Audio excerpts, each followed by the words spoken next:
Hey guys, in this video, I will show you how to update iPhone using iTunes.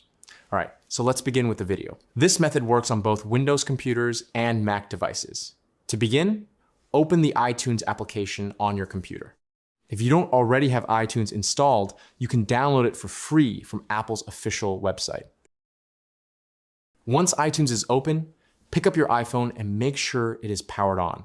Then connect your iPhone to your computer using a USB-C or Lightning cable, depending on your device.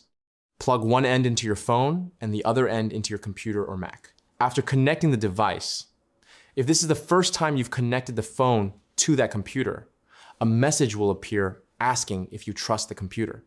Tap Trust on your iPhone and then enter your passcode to confirm. Wait a few seconds and you should see a phone icon appear in the top left corner of iTunes. Click on that icon to open your device page. If your iPhone does not appear or isn't connecting properly, open the Settings app on your iPhone. Go to General, then scroll down and go to Transfer or Reset iPhone. Then tap Reset and choose Reset Location and Privacy.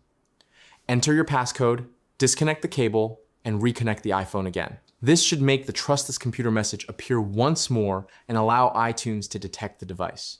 Once your iPhone is successfully connected in iTunes, click the Check for Update button. If a newer iOS version is available, iTunes will begin downloading and installing the update automatically.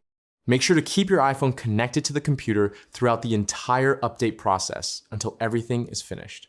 And that's it. So that's basically how you can update iPhone using iTunes. So that's all for this video. See you in the next one. Thanks.